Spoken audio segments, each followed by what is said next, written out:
make sure to give my dad a 5-star review. Make sure to like and subscribe to his YouTube. Thank you for listening and enjoy the show.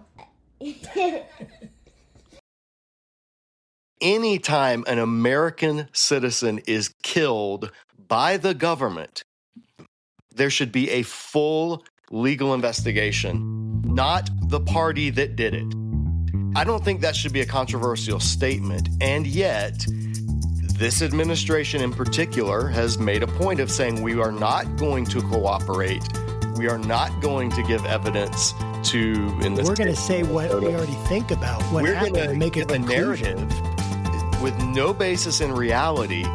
And I'm Faithful Politics viewers and listeners, if you're joining us on the podcast stream, of course, viewers, if you're joining us on YouTube, guys, thanks for being here. Make sure you like, subscribe, do all that stuff that hacks the algorithm. Of course, I'm your faithful host, Josh Bertram, and I'm always joined by Will Wright, our political host. It's good to see you, Will. Yeah, it's good to be seen, Josh. Absolutely. And here on Faithful Politics, we love talking to people who are in the midst of, in the front lines of figuring out what's going on theologically, what's going on culturally, what's going on in this country, trying to figure out how to keep moving. And today I'm super excited to have James Michael Smith. He's the founder of Disciple Dojo, a discipleship and Bible training platform focused on training Christians to think clearly, love well, and follow Jesus with integrity in the real world. I think they just got to 70,000 subscribers on YouTube. Maybe that's outdated as well. You can let me know, JM. But JM earned an M.Div from Gordon-Conwell Seminary. He's also a Brazilian jiu-jitsu black belt, so don't mess with him. And the founder of Refugee Jitsu, free program that teaches self-defense and resilience to refugee and underserved kids. Author of multiple books, essays on scripture, theology, and culture. And today we're super excited, JM, to have you on Faithful Politics Podcast. Thanks for being here, man. Yeah, thanks for having me. And just clarify, author of multiple self-published books. I don't really count those. Those are just part of a ministry here. I always want to make that clear because I interview so many real authors that I well, just you play wrote, one right? on Amazon. The money, does the money that goes towards peer review and self-publish, is it different money? I don't know. I just know that I put stuff out there and did not have any peer review whatsoever because it's just thoroughly, yeah. So I always want to make sure it's like if you aren't a Brazilian Jiu-Jitsu black belt, you never want to say you're a black belt. You want to be honest with your rank. So I want to be honest. I am a black belt, but I am a small A author. Not a capital. Well, we appreciate it, dude. And you know, people, whenever they hear the bios, they're like, man, so we have like ChatGPT write the bio. I'm looking up all the stuff that you've done. Like, hey, give me a short bio or whatever. And then sometimes it gets like, oh, hey, they're the best person in the world. And people are like, oh, wow, that bio was really nice. But I appreciate it, man. Well, thanks for being on here, dude, and spending some time with us. I'm super looking forward to it. So just to let our audience know, I started recently kind of following your work, seeing what's going on there. And I'd just love for you to kind of give our audience a sense, what's the Discipleship Dojo? And I've also seen you get really involved, like even vocal online about certain political issues. And that's kind of what we want to just talk today about, kind of free flowing. I have some questions, but we'll take it where it leads us. But I'd love for people to get a sense of who you are and what's the Disciple Dojo? How'd you get into this? Yeah, so Disciple Dojo is the ministry. It's a discipleship teaching ministry. It used to be the name of my blog way back in the days when blogs were popular. I was a pastor of discipleship at a large, at the time, United Methodist Church in Charlotte. That church has since disaffiliated. But Disciple Dojo was just my blog. I've been a lifelong martial artist all my life. I teach martial arts, and I liken biblical training to martial arts training. You go to spar, not fight. You make each other better through training, through argumentation, through discussion, all of that. There's just, in seminary, my kind of final readiness for ministry project was comparing the samurai ethic of Bushido to Christian discipleship and showing that basically it was a good system just geared to the wrong master. They were serving an earthly master rather than a heavenly master. So there's a lot of go between in terms of martial arts training and discipleship training. That's the hat that I wear sometimes, is the symbol for samurai, which literally means one who serves. So Nice. there's just a lot in that area. So that's Disciple Dojo. And we're an interdenominational or non-denominational. We're ecumenical, teaching kind of a C.S. Lewis mere Christianity, though I come from the Wesleyan stream of evangelicalism. And I do still use the term evangelical in the classic historical sense to describe myself, even though it's loaded with political baggage in our day and age, sadly. So that Disciple Dojo, that's what we do. We have a main outreach, which is our Refugee Jitsu. We've been doing it for 10 years now, teaching a weekly self-defense and anti-bullying class for refugee, immigrant, and local lower-income kids who just can't afford jiu-jitsu. There's a church that hosts us, lets us use their facility. And then we also have a ministry called The Grown-Ups Table. I'm unmarried, and it's a Facebook group for unmarried Christians, whether widowed, divorced, or never married like me. Just they don't always get community in churches, or churches don't really know what to do with single adults, particularly single adults without kids. It's kind of like there's really nothing for you in church. And so we've created this community. It's now over 5,600 members, literally all over the world. We get together. There's little pockets of grown-ups communities that are sort of popping up like mushrooms. Do people start dating and getting like married from it? Some do start dating. Some that's get married. That's gotta happen, right? We've had a couple of marriages. We created there's actually a friends and alumni of the Grown-Ups Table group for when you do get married. We kindly usher you out of the singles group, but people who still want to stay connected, they move over to our alumni and friends group. So that's sort of Disciple Dojo. That's kind of, and then the bulk of what we do is my YouTube channel, teaching the Bible, talking to biblical scholars, making ridiculous superhero seminary videos, which is why I'm surrounded by this esteemed faculty on the shelves behind me. Just a bunch of different stuff. What you referenced is on my personal Facebook page. So we have Disciple Dojo's page, and we have those groups, and we have those ministries. My personal Facebook page is where I basically do what we try to model, which is sparring. I will put out things that interest me, conversations, points, topics, posts, for the purpose of inviting pushback and allowing people to disagree and to change my mind. Yeah, if you can bring arguments, if you can bring something that will get me to think new, go for it. But you're gonna kind of get a little unfiltered in terms of things that I think are important. And of course, recently, the past couple of years, there's been a lot that can get people riled up. So on my personal page, I lean into that. Don't shy away from it. I love that. And I love that you are a jiu-jitsuist. Years ago, I say when I was younger, I used to teach jiu-jitsu at the college that I went to. It was Japanese jiu-jitsu. Okay. And there was always like, those Brazilian jiu-jitsu people, they're so aggro. Like us Japanese jiu-jitsu people are very civil. We have katas, Yeah. Very different ethos. Yeah, for sure. Yeah. And I think it's a beautiful discipline personally. And I grew up doing kung fu, karate, taekwondo. I mean, like you name it.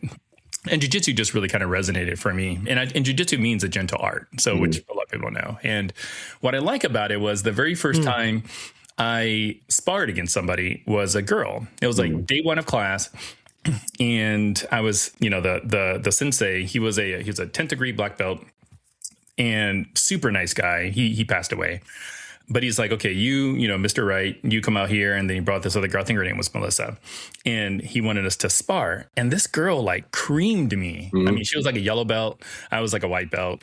I went in there all super like with my ego and macho. I'm like, whatever, like I've been doing martial arts my whole life, and she just completely tapped me out like in probably 30 seconds. And that started this love for this art.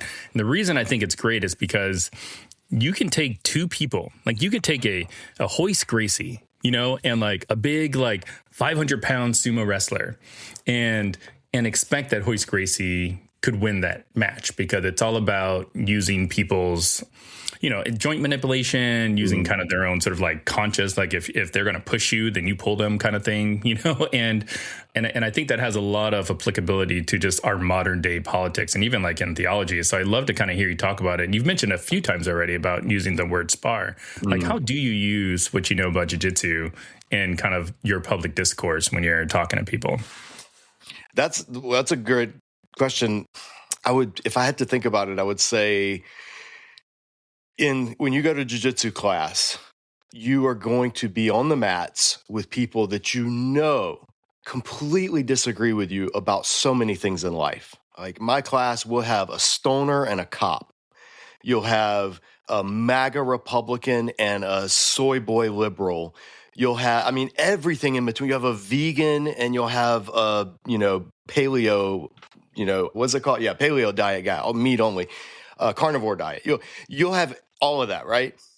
On the mat, as soon as you step on the mat, you are teammates. You're a lot of times you're friends because you're putting your safety in the other person's hand and you're trusting that when you tap, they're going to let go and you're not going to get hurt. And by doing that within a controlled and a safe environment, you build up this trust that lets you start climbing over those walls that you put up outside of class and get to know the other person. Now, when you get home and you log on Facebook and you see the kind of crap that they're posting, you're like, oh my gosh, you're such an idiot. And then you start going at each other in the comments section. That's just normal. But when you're together, when you're doing the thing, you're teammates. And you look at it as, okay, I'm going to try to tap you out. I'm going to try to bend your arm in a way such that if you don't tap, your arm will break. And I'm going to do that as hard as I can, and I'm not going to be soft on you. And there's this understanding, and they're like, yes, and that's why I'm here, so that you can do that. And I'm going to try to get out of it and do the exact same thing to you. But at the end of that round, when the bell rings, we're going to shake hands, we're going to hug, and we're going to go find another partner, and we're going to move on. So jiu-jitsu has this beautiful way of you are so intense when you're actually training and sparring in the round. And then as soon as it's over, you are not at all intense anymore. It's like, all right, we've done that. Thank you. You made me better. Hopefully I made you better. All right, let's go. Move on to the next person. So that is what I try to bring to particularly in online discussions where you can't, face-to-face see body language and personality, is I try to say, listen, you can come at me hard and I'm going to come back at you hard. It's not going to get personal. I'm not going to be assign motive or assassinate your character, but I am going to challenge you if I think you're wrong. And I want you to do the same thing to me. And then I want us to let it go. Because we have to live normal lives and online is not the real world. That's just the most amplified version of everyone because you're sitting behind a keyboard, not talking face to face. So that's sort of just that mindset. If we bring that into the political realm, the socio-political realm, the geopolitical realm, I think it helps. I think it helps lower the temperature after the discussion or after the conflict is over. I agree, and I'm curious if you think that what people see, like I remember when I first got married, my wife, she's a pacifist. She was raised Mennonite. She married me, like a guy that did jiu-jitsu and was in the infantry, so figure that one out. And I remember trying to get her to watch like a UFC fight for the first time. And she just like looked at these two people, one person was in the other person's guard and she's like, they're not doing anything, and I'm like, well, see what that person's thinking, and what that person's thinking. And it's like in her mind, there should be more happening, right? Like more action, more violence. I mean, she's not a violent person, but it's like, do you think that as a society, we often do that as well? Like when we see two people kind of working it out, like when you got a Republican and a Democrat on a podcast, right? Like you expect explosions and fireworks, right? But like Josh and I hardly ever fight. Right. So like, do you kind of sense that there's a pull from society as a whole to want to see more things happen when folks are engaging like that? If that makes sense. Yes. And that's a fair question. Yes and no. So what I mean is, I think in the short term, like the initial high, in the world of short form content, that gets views, that gets clicks, that gets people tuning in. It's why cable news is set up the way cable news is set up. They only have 5 to 8 minutes between commercial breaks because cable news just exists to sell commercials. They do not exist to give you news. It's just news is the vehicle so that we can sell ads. And so they've got 8 minutes. that they're chunking information in those 8 minutes, and you cannot have any discourse. So what do? Well, we're going to crank it up. We're going to amp people up. We're going to get people, like, we're going to use rage bait. So that appeals to, like, the idiocracy nature of our country. If you've seen the movie Idiocracy, like, that kind of appeals to that part of our nature. But there's something to the fact that 2 of the highest rated podcasts in the world are Joe Rogan and Lex Friedman, 2 guys that just sit and have 3 to 6 hour conversations with nuance, with interaction, with the discussion aspect. And that those podcasts aren't at the bottom of the barrel. They are literally at or around the very top. Oh, yeah. So what that tells me is we have this sort of, like, bipolar society. Like, yeah, we want the rage bait. We're going to tune in for the short TikTok, gotcha stuff that we can. But there's a massive hunger for long form civil discussion, even especially between people who disagree. And I don't know how to fit those 2 together. I'd love to get rid of the former altogether and just have the latter, but human nature, the sin nature, is not going to let that happen. So yeah, no, I totally hear that. And so you're talking about, like, the jarring aspect, and not jarring as in, like, I'm being jarred, but, like, the going sparring is what I should have said. Sparring, going back, sparring with people, not jarring, sparring, and how you're putting things out there to kind of get a reaction. And I've actually kind of done the same thing recently. And part of what I'm trying to do is I'm trying to get people to express what they think. And I'm also trying to get people, like, show a model of, like, hey, here's how you actually break down someone's argument and understand what are they actually saying versus what you think they're saying or what you're putting in there. Half the time they haven't even read what's being said. Right. They're just reacting to whatever trigger has happened with whatever word is in there. ICE, murder, riot, whatever it is, right? It's going to get people going. Yeah. Right. And what I'm trying to do is, and it's amazing to me how quickly people get so angry at other people and completely dehumanize them. And even some of the best people. And actually, it's amazing. I'll put some things out and I will get comments sometimes by people I know are PhDs. I mean, just unbelievably intelligent people, disciplined, and yet there's no argument to it. Right. It's just it's a claim that's a conclusion and not an argument. And I would love to hear, like, when you're sparring, like when you're saying, I'm going to come at you, but you're safe. How do you indicate that for people? Let's say on something like the Christian Zionism or the issues, right? We can move into issues with Minneapolis, but let's go to another country for a second and think Gaza. All right. You're posting, people have extremely volatile views about Gaza from very little experience. How do you work through being truthful, but also, being safe? I don't know if that's even the right word. Yeah, I mean, there's only so much you can do. Like, if I have a public page now, I converted it when Facebook was pushing to, move from a personal to a professional page or whatever. So I converted mine because I've always had way more Facebook friends than I actually know. I've just, ever since the beginning of my social media, I made a decision. I'm never going to post anything private. I'm never going to post anything to a limited audience. I'm going to make it so that everything I see, write, say, react, everybody can see it. And that keeps me accountable because I know that my friends, my family, one day my descendants, if I have any, may see this stuff. But there's only so much you can do when you're interacting with strangers. And I kind of keep that in mind. Like when Jesus interacted with the crowds, he would say things sometimes that were shocking and scandalous and woefully misunderstood. And he would not chase them all down and clarify. He would just let the words go out, and then it was up to them to sit with it. But for his disciples, he would take them aside. He would explain a parable to them. He would, so you have these, what I see in that is you have levels of relationships. What I'm going to try to do, hopefully on my best days, is not attack anyone's character, to mock or belittle as little as possible or as good-naturedly as possible if I am going to do that, which sometimes hit or miss because we don't have nonverbal cues.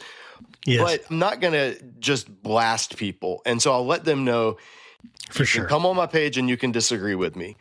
But Yes. I'm going to respond to you in the way you respond to me. I'm going to mirror your energy.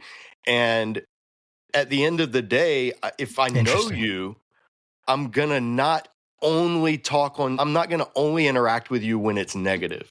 So if there's somebody Yes. who we've argued up and down over stuff, and I know their politics, and I know them, and I know we disagree on a bunch of stuff, but they post something that's funny, I'm going to laugh. I'm going to comment on it. I'm going to be like, that's hilarious. Yeah, I like that. I'm letting them know, hey, I don't hate you, and I'm not against everything you're against. When we are talking about, you mentioned Gaza, I am literally right now helping a scholar friend of mine from Gaza work on a book. I have friends firsthand who are in Gaza, who are in the West Bank. I've been there a couple of times. This is not a peripheral issue for me. So I'm going to go hard on that because so many Christians are not doing that. So I have to kind of make up for the woeful silence among evangelical Christians for our brothers and sisters in Gaza. And so part of that, I know it's going to rub people the wrong way, but I also am going to hopefully let them know, listen, I don't hate you because you're wrong on this. And I do think you're wrong on this, but I don't hate you for it. But I'm still going to tell you you're wrong, and I'm going to continue to put things in front of you that challenge your narrative. Why are we so afraid to be wrong? Why are we so afraid? Sorry, go ahead. Well, I know you have our identity. Your identity, once you commit to a stance, it's humiliating to say I was wrong. Nobody likes to do it. I've posted something that turned out to be a false story, and I'm like, sorry, guys. Why did I not check that? You know, and like that Trump thing that's going around saying that people shouldn't carry guns on the street. That's like an AI thing that's made up, but I see people posting it. At least that's my understanding of it at this point. I don't know. Have you seen that? There's like a Twitter thing. I know Will saw it. Yeah. At this point, any tweet or anything, I don't know what's real or what's not. Well, it's so hard to tell. It's kind of like what I try to remind my friends is that, you know, if you are of the Jonathan Haidt persuasion and are familiar with like the elephant and the rider, like basically if something is explicitly talking to my elephant, I'm always cautious because like, and this is actually one thing that even like foreign governments do, like Russia specifically, like whenever the country is in a state of disarray, they will intentionally interject a bunch of stuff to kind of get us riled up. I mean, and they love this right now, right? Well, I mean, Russia, China, our enemy, they love what's happening in America right now. Absolutely. So anyway. And because of how divided we are, you know, to your point, Jim, like our identities are tied to the things that we say, right, wrong, or different. And nobody wants to, you know, do anything that's going to affect their identity. So, and people choose to have identities in a variety of different things, you know, like some people really lean heavily on their Christian identity. Some people lean heavily on their political identity. So if your tribe is saying that, you know, something is right or wrong, and it turns out that it's the opposite, it's like who among us can actually, you know, eat crow and be like, you know what, like I was wrong. And I think that is really, really difficult. But you know, that wasn't my question. That was more of an opinion. But I want to talk about your action figures behind you because I'm a big comic person and I'm a big action figure. Like you can't see it behind me, but on my wall next to me, I have as many of the Marvel black action figures that I could find. I'm a collector of black action figures, specifically in Marvel, because I think that comics and stories like that are powerful because they can really, it's like art. Like it can tell a story without telling the exact story. So I'd love to just kind of hear your thoughts on like why are action figures, you know, comics, stuff that we see a lot in your content, like important and like how are you using it? Oh, and the other question is you just put one out called He-Man Explains the Bible, and you put that out 2 days ago. I love that. Was that tied to the recent He-Man trailer that just came out? I reposted it. I made that video years ago, and I was like, hey, now that He-Man's in the news because of the new trailer, check out Superhero. I'm always trying to get people to watch Superhero Seminary videos because they are my least viewed content. but And they're best. the content that I think is the most fun and has actual profound stuff. I mean, yeah, we've got one, Thanos explains Left Behind. We have Goku explains the Rapture. I love that. Daredevil on the concept of Lucifer. Do you do voices? Yeah. The only voice I didn't do is Wonder Woman. I got my friend Renee, who is an actress. I got her to do Wonder Woman, but we have Wonder Woman That's great. explains what a helpmate. It's actually the word Azer, Wow, and dude, it that's means great. it's a military term. Are you doing one for Wonder Man coming out? No, because I'm a purist in the sense of the old school Marvel. This is and amazing. The new Wonder Man. I think is it based on the Ultimate Universe? Yeah. That was long after. So you my say you time. don't read in the 90s though, right? I mean, I'm a grumpy you're old- like, if it got published by Marvel after Infinity War, I don't read it. wow. The Infinity War, the original. So Infinity Gauntlet, Infinity Crusade. That was the last. Once comics went to, this is my soapbox. Yeah, sure. Go ahead. Get on it, man. Ready Preach. for your hot take? Here's my hot take. Once comics started becoming digitally colored, they became unreadable to me. Everything became shades, endless shades and gradations and lens Interesting. flares. Everything's just this purplish brown, muddy color. Like, it makes my skin crawl. So everything I read is up until about 1992, 93. That's and then so I just funny. am like, I'm out. So the new Wonder Man, I look at that and I'm like, that's not Wonder Man. Wonder Man is the dude with the shorty shorts and the red glasses and that's just, it's, some people try to make it a race swapping thing. And I'm like, no, that's not what bothers me about it. That's not the character I remember. And yeah. So anyway, There's so many great stories like the Blue Marvel and Krakoa and maybe I'm just in the get off my lawn phase when it comes to that. I'm just the old man stuck in his ways. Just 60s, 70s, 80s Marvel that's my work. That's my sandbox, and I'm happy staying in it. But I did read a Thor. I read like the Jason Aaron Thor Volume 1 omnibus with Mighty Thor when Jane Foster became Thor. It's well written. It's just the thing that appealed to comics in me is not what appealed to 90% of people that read comics, which is the childhood nostalgia. And I'm one of those people. I don't like comics that aren't kid friendly and that aren't written with a 9-year-old in mind. I think that's part of the magic, the age of the comics code. I loved that. Then when comics grew up, the writing became better. I mean, 60s Marvel writing was bad writing, but there was something, but Mr. Rogers is bad TV as well. And yet there's something comforting and warm and appealing about it. So this is totally my own personal subjective. I realize that literally no one out there would agree with me on it. Here I stand. I can do no other.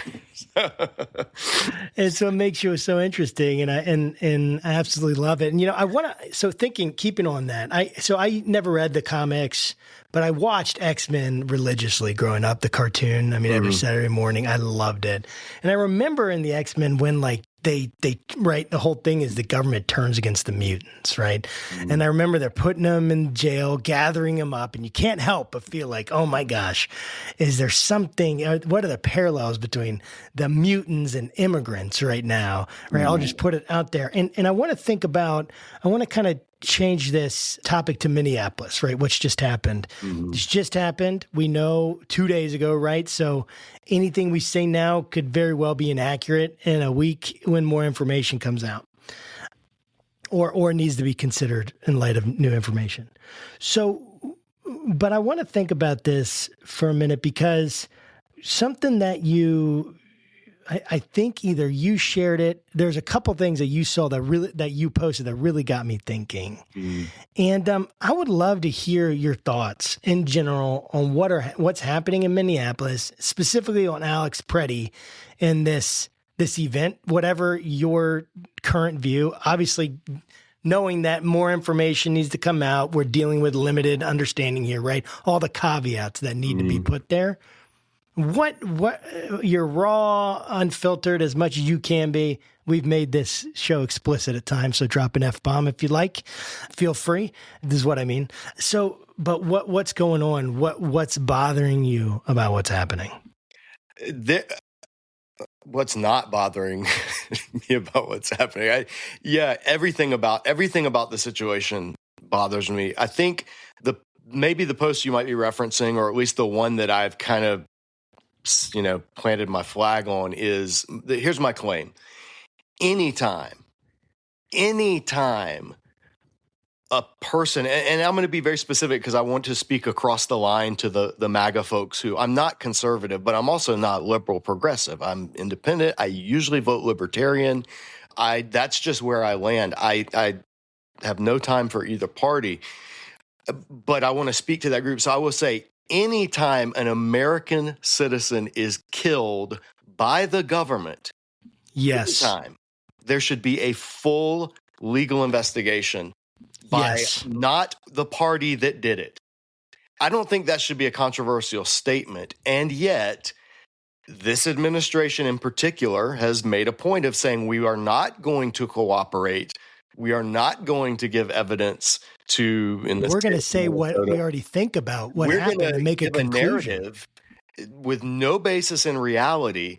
And I'm thankful that there's video, because it's harder to, you can still lie. They still do lie, and their followers eat it up. I have people on my page, no, he was attacking police. And thankful that there's video, because for most of the history of this country, when there has been acts of law enforcement injustice, there hasn't been video.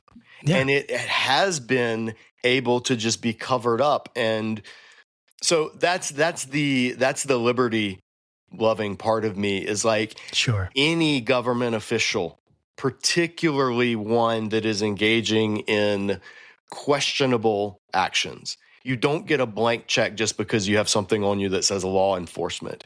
This used to not be controversial, even among conservatives. I know. From Waco, when under Bill Clinton, I believe, they were all about how the government had violated the rights of these. Yeah, they're a crazy cult. Yeah, what they were doing, stockpiling weapons, may legally not been legal, but it's wrong to go in there and kill them.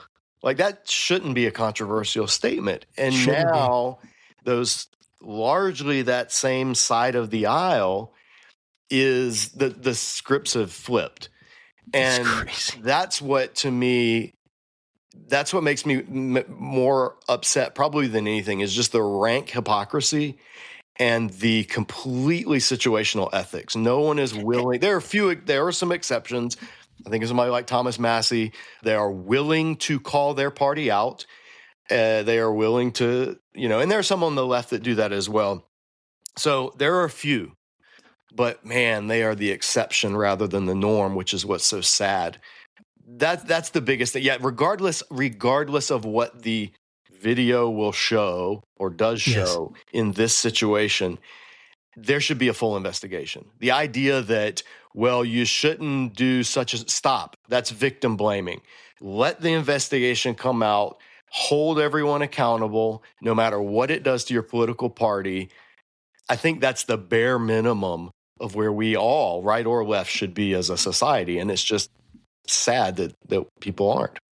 I agree. Real quick, I agree, and I wanted to say about this, like, it's wild to me, number one, that this is controversial, but thinking about the people. So I remember now. So thinking about, I just want to make it clear to people that are watching and listening to this, they're going to accuse you of being woke, progressive, leftist, paid by the leftist. I've already been told I'm paid by Antifa and leftists. And we're like, man, that'd be nice if we could get some money from them, because then we could actually like do some stuff like more than we have been. And it's like, dear God. So what, like, just to quell all of those ridiculous thoughts, does that apply to you, or how would you respond to that? I'm staunchly pro-life. I oppose gender ideology on the left. I've never voted in a major election outside of a primary. I've never voted Democrat. So it would be no one in their right mind. None of my progressive friends would claim me. We overlap in the area of care for immigrants, our views on, things like Israel and Gaza. Some of us overlap there. but that's just basic human ethics. It would be disingenuous, and it is disingenuous to when somebody uses the word woke, I'm just like, oh, you don't know anything. When you use that term, you're just saying you don't know the actual issues, especially if you're a white person now using that term. You just heard it. You're just parroting it. You can't define it.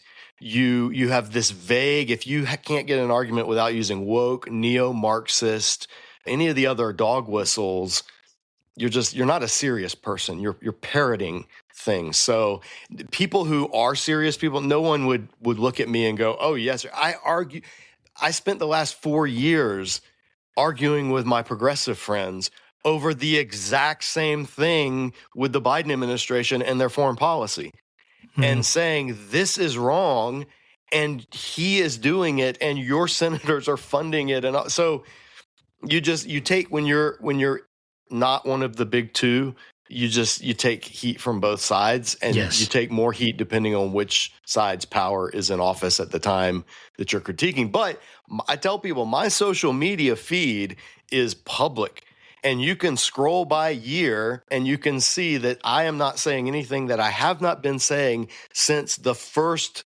Obama term. The message has been the same. It's just that now this guy's in the White House and this administration's the one who are doing the things that are unconstitutional. So, yeah, I don't give much thought if somebody calls me woke. Yeah, there's a really great book called The Myth of Left and Right. It essentially talks about this political spectrum that America has sort of found itself in, where you've got two parties, Democrat, Republican, who all just magically coalesced around these two parties and magically all have the same ideas, philosophies, ideologies. It's a bit absurd, but this is sort of the political system that we have in this country, right? So like if you're looking at Minnesota, you can instantly tell how somebody is going to think about it based on a couple other unrelated issues like LGBTQ. Like how somebody where somebody stands on LGBTQ issues will likely inform you how they think about what's happening in Minnesota, which is terrible. I mean, like we should be able to view each other individually. Like, I'm a Democrat. I own guns. Like, I believe in having like strong borders because the world's a dangerous place, So like that does kind of place me outside of the, the tribe in one regards, but also like I don't really care like who people want to marry, Like I have no issues with it whatsoever. So like in your work, like how do you try to have a message that accomplishes what you want to accomplish without necessarily ostracizing or accusing any particular groups of stuff? And specifically, I'm kind of just talking about like your Bible stuff and your YouTube. I don't consciously try to not alienate any particular demographic as a whole. What I try to do, I look at Jesus.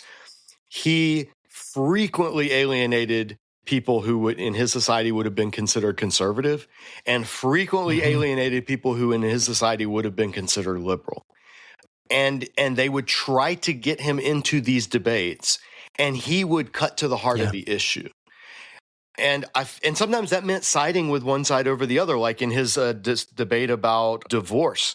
He ended up siding with what the school of Shammai, the kind of known as the more conservative view on divorce, as opposed to the more liberal view of Hillel. That was a case where Jesus sided with them. But then he would not side with the more conservative views on things like temple nationality and the nationalism of Israel and the anti-Roman rhetoric and the zealot overthrowing that whole den of robbers. You've turned my father's house into a den of robbers.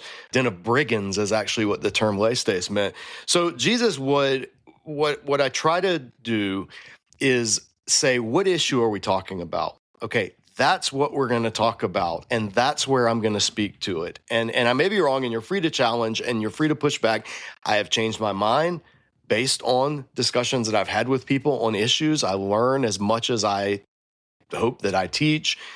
But sticking to the issue, to me, is the most important thing, because it specifically fights that notion we have that we want to group people. So for instance, I make sure I follow people. Like, I have a friend on Instagram that I follow. She's as MAGA right-wing as you can imagine. She's also a lesbian, and she is married to her wife. And so it's like, I make sure that that's a voice.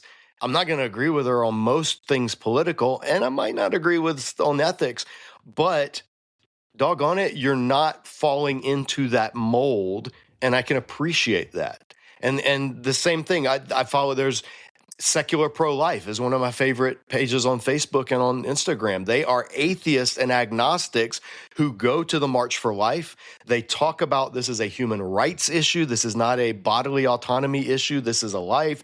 And we as atheists believe it is wrong to kill people, and we believe abortion is the intentional killing of someone. So we oppose that. To me, I'm like, and they take a lot of hate from their fellow I bet. liberals, but they're like, this is just, it's where our foundational conclusions lead us. So the same thing with progressives who are gun owners, and part of the NRA, or whatever issue. I mean, social conservatives who are passionate about immigrant justice. And I'm an evangelical, and I openly denounce Israel's government and Christian Zionism because I think they're thoroughly unbiblical, and their actions are evil. But I also say that about my own government as well, and any other government that falls short of what God has established in Scripture as a baseline for the nations of the world in terms of how they should treat their people. So, to answer your question, it's a good question. I think we just have to explicitly focus on one thing at a time and just say, yeah, great, you can have your view on that. That's not what I'm talking about here. I mean, I appreciate that, and I like that strategy. I've worked through this. I'd love to get your thoughts on this, because I'm trying to I want to try to answer the question honestly. When someone asks, so is there anything that would convince you, say, that would change your mind on LGBTQ issues, or let's just say same-sex marriage in the Bible, right? We've had Matthew Vines on. We've had Brandon Robertson on. We've had many people from the LGBTQ community on, and interacted with scholars. Preston Sprinkle has been on and talked with us. And there's a lot of, and we've had different perspectives on this. Yep. Is what I'm getting at. And so, but when I'm looking at this, I've been challenged by this sense of, if I'm coming at this and I'm asking, say, Matthew Vines to be open to considering my view, how can I do that if I'm not open to considering his view? That would seem hypocritical to me to expect, well, I already am completely convinced I'm right, and there's nothing he could say. Like, that's dogmatic, right? That's deductive. That's not inductive. Yep. And it's like, and yet, right, we don't want beliefs that are just loosely anchored and change from conversation to conversation, right? There's some kind of durability, and there's some kind of process of correction, or whatever you'd call it, right? And I'm just wondering what you think about that. Is that how you kind of approach it? Is it kind of like, hey, I don't see it. I don't know where that argument would come from. I've looked at the arguments. They're not convincing to me for these reasons, but I'm open if someone could show me through Scripture and through like a just and necessary, whatever necessary consequence, that whole thing from like the Westminster Catechism, like you can see that it's so clear from Scripture that this is the case. Like, obviously we'd say, like, for anything, we want to say, yes, if someone convinced me from Scripture that I'm wrong, then I'm going to follow that. Is it? Yeah, I guess. Yeah, I'd just love to hear your response on that. I could keep going, but I think I've said it enough. The issue is, it's one that I've been dealing with my entire life. I was United Methodist my entire life. Our denomination just split largely over the issue of sexual ethics, among other things. There were other reasons that were driving it. It was the symptom rather than the cause. But it's not an issue that I've only given tangential thought to. I also some people are a little surprised. In a fallen world, I take a more libertarian approach to any secular government issue. And because I think it's the closest thing to the golden rule that you can find out there. Do to others what you would have them do to you is kind of a baseline. And the libertarian non-aggression principle, I think that is a very valid. I'm not going to say it's the only, and I do think you could have a faithful conservative view. I think you could have a faithful progressive view. I think Christians can disagree. So where I land makes people on both sides a little uncomfortable. I don't waste a lot of time in opposing the government legalizing same-sex marriage. At the same time, I think the government's hypocritical to not legalize any marriage between any two consenting adults or more consenting adults. If you're going to redefine marriage to be based around what two adults decide, then I don't see why you limit it to two. I don't see why you limit it to they cannot be, say, brother and sister, you know, close family. I think once you say we're not going to take a moral, religious view of marriage, you got to hands off and just. So for that reason, I actually think government shouldn't have any role in marriage. I think it should only issue domestic licenses. And you get those from a judge at a courthouse. You fill out whatever paperwork. And I think your religious community should define marriage. That brings the ceremony, all that stuff comes with the religious community. Yeah, even calling it marriage. I don't think the government should have any calling it marriage. I think it should Here's your social contract. You're a domestic unit. You're a family unit. You know, like that is not a popular approach among Christians. It's not super popular among progressives who want to make the definition of marriage fit what they think marriage should be, and they want you to be okay with it. And I just take the approach of, no, I'm not going to be okay with it, but that doesn't mean I'm going to stop you using the law either, because we have fundamental different worldview disagreements. So, you know, so that's part of it, is just teasing out what is the legal secular issue, government, tax purpose, all that kind of stuff, and what does God say marriage is? Now, if you're, and you phrased the question, you specifically said same-sex marriage in the Bible, which was a good caveat, because now we're talking about a different thing. We're not talking about same-sex marriage in a secular democracy anymore. No doubt.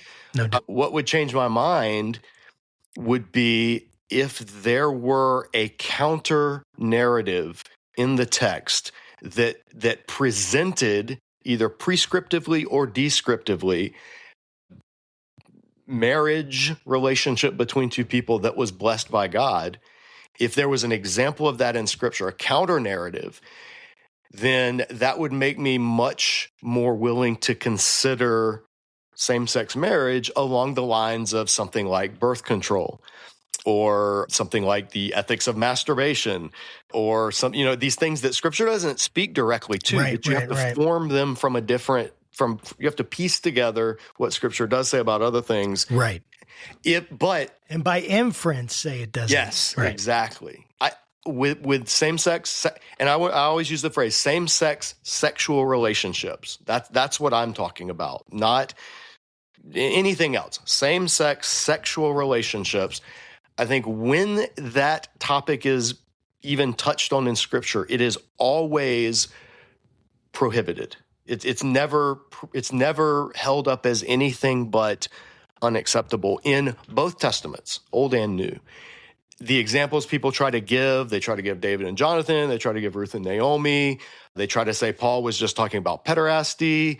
There's a few other, exploitative sexual relationships. I've heard the arguments, I've listened to them for decades, and they just textually, I land where my friend David De Silva lands. They just textually don't make sense. But that doesn't mean that same-sex is the worst sin or a sin that should be condemned above. I just tell people, I think my friends who are heterosexual and sleeping with people they're not married with are just as sinful and guilty of sexual sin as a same-sex couple. I'm going to offend them both, probably, but, singleness, celibacy in singleness, faithfulness in husband-wife marriage, that's what I see Scripture universally and uniformly holding up as what God intended. And there are deviations from that in Scripture, but they're never presented as the norm or the good thing. They're always presented as a consequence of the fall. So, yeah, but it's not a conversation that you have glibly. It's a conversation you also have to lead by saying, listen, in terms of how church has treated actual people and their sexual orientations or their gender identity, we have a horrible track record. And we have to acknowledge that up front and just say, I'm sorry for all of the hurt that churches have done or that have been done in the name of churches to entire communities. We got to start there. But at the same time, that doesn't mean that I can change what the text says. So, yeah. This is my last question, JM, and I'm curious. What's your favorite action figure? This follows right in from no, I'm just kidding, not related at all. That's a good question. I grew up with, I am right at the center of the He-Man generation. I was 4 when the first wave of Masters of the Universe came out. I talk about this in a recent video on nostalgia and He-Man. And my dad and he enjoyed buying them for me as much as I enjoyed playing with them. He was a bodybuilder and he was in his 20s. And it was just like the kid in him was experienced. So because of that, I got into G.I. Joe later and, but nothing tops the original first wave of Masters of the Universe figures. So to this day, anything He-Man related, old school He-Man related, I'm like, that's got to be it. That's got to take pride of place. I remember when I was a kid, I grew up in Southern California, and they like back then, it's like you watch your cartoons on the TV, and at the time they had like this contest where it's like you write a letter, and then like if you win, then like you get a box full of like He-Man toys or whatever, but you find out you win through like the TV, so like they'll announce the winners and stuff, and I remember like one year my brother won. Oh wow! And like the next week we got this big box of like all kinds of like the tiger, and Skeletor and all kinds of other stuff, and my I bet you guys were like freaking like so pumped. No, well like so my brother kept all the good guys. Oh no! I bet. And I got all the bad guys, and I remember just being like so miffed about it. Like what? Like am I a bad guy? And that's funny. After that, I don't think I ever watched He-Man ever again because it was too triggering. But never mind. And that's a horrible, sad story. That's so sad because the bad guys were the best guys in the figures. The bad guy figures were way better than the good guy figures. I know, right? I will. And those probably be worth a lot today, dude. Yeah. Do you have them? Does he still have them? No, this is my favorite, actually, current figure is Chuck Norris Karate Commandos. Nice. And so this is Chuck has karate chop action if you squeeze his legs. Nice. So I take this with me when I try to go to SBL or, conferences speaking. So my Instagram, periodically, you will see, like when I go train jiu-jitsu up in New York or, when I went to Japan, like you would see Chuck pop up. This is like my travel companion that comes with me in a lot of places. It's sort of like Caleb Campbell has like the little Leviathan. Yeah. thing. Yeah. His little Levi. Yeah. Levi. This is my version. And it's funny because people that recognize it, like you can connect. If you recognize that this is Chuck Norris, then you and I probably will be friends. So that would be like my actual probably favorite in terms of that I carry around and have taken with me places. That's super cool. We normally go about an hour, so this is the last kind of question I have.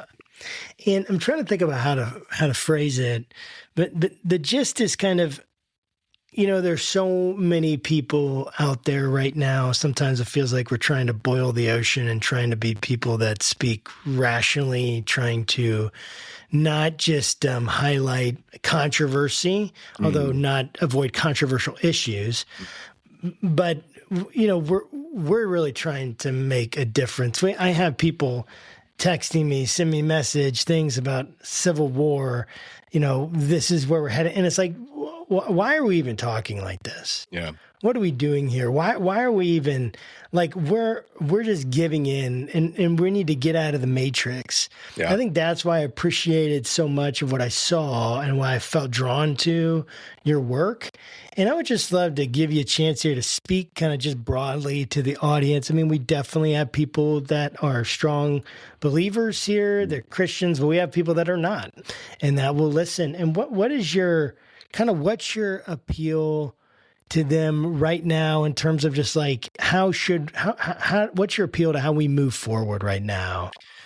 The individuals hearing this. Yeah, part of it, I think my biggest thing would be get rid of the binary thinking. If anything, I saw a picture as a graph where it's like liberal. Is that my right or my left? If I'm looking anyway, my right. So conservative, my left. No, my right, my left. I'm looking at the opposite image. But anyway, no doubt. You got liberal on one side, conservative on the other side. That's the wrong. It's not just that. So you have liberals, conservatives, and you have centrists. That's not the issue. You have people who are liberal and people who are conservative, and then you have another axis, which is people who are authoritarian and people who are libertarian. So the more you can be right or left, what's really going to kind of create coalition is where you land on the authoritarianism. If you're high on authoritarianism and you were left, then that's going to be all of the COVID vaccine mandates and the heavy-handed, you're getting fired if you don't get the vaccine and you got to wear your mask, all this stuff. If you're high in authoritarianism and you're on the right, you're going to be MAGA. You're going to be deport all the illegals. You're going to be don't question law enforcement or you deserve to get shot. Like, that's the thing. So to me, those are the two sides that Agreed. If they want to have a civil war, those are the ones that are going to fight. The rest of the country, left or right, largely is down in the, hey, just don't be authoritarian. If we're going to disagree, let's disagree. Let's work through, try to pass laws, try to convince the other side, try to do this. But to me, that's the spectrum is authoritarianism versus libertarianism. And you can be left wing, you can be right wing, and you can work together. Like you can have people who are like Penn Jillette and Ron Paul or Vodi Bakum and Joe Rogan, and they will all largely land on the same place in terms of what it should look like in practice for the government to do things. They will disagree wildly with each other about the ethics or about the religious significance or any of that stuff. So I feel like if we can get rid of that left-right spectrum, or at least reorient it and say, cool, you're leftist, you're conservative, cool. How do you feel about other people forcefully making you do what they think you should do? Okay, you don't like that. Me either. All right, well, we disagree, but let's work with this. Okay, we both can see that that's not what we want.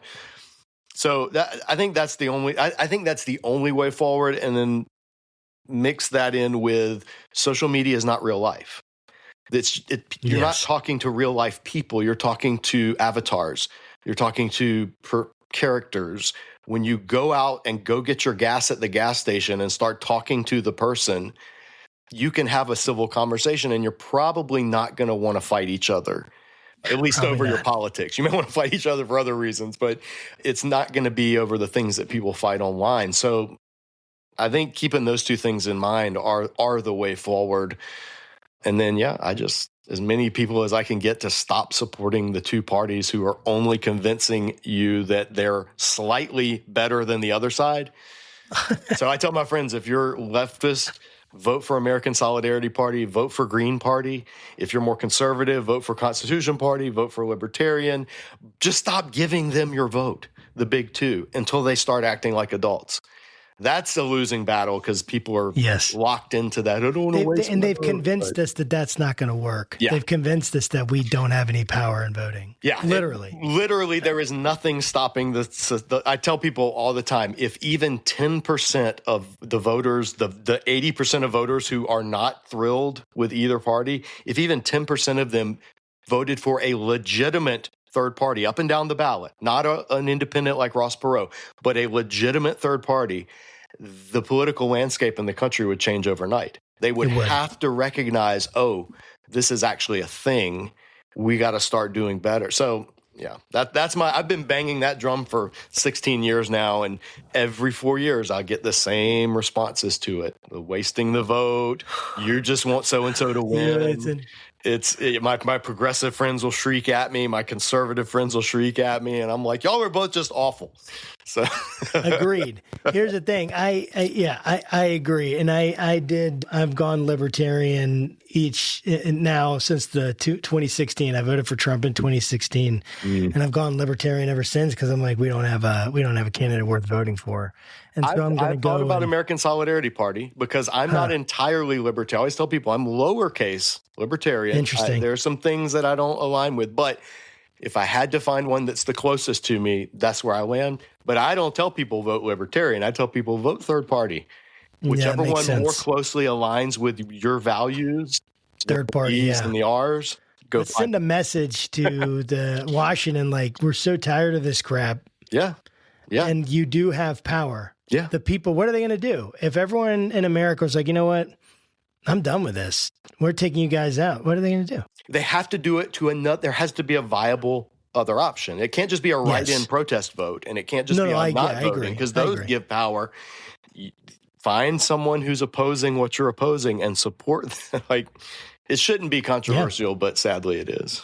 It is. Well, I just love that. And I love the horseshoe idea of like, hey, it's really, they're tricking you in the left and right. It's really about totalitarian versus libertarian, essentially authoritarian, libertarian. It's so good. Well, man, thanks, JM, for coming on the program, spending time with us, man. It's been so cool. How can people how do you want them to connect with you, follow you, all that stuff? The best way is follow our YouTube channel. Just YouTube Disciple Dojo, all one word.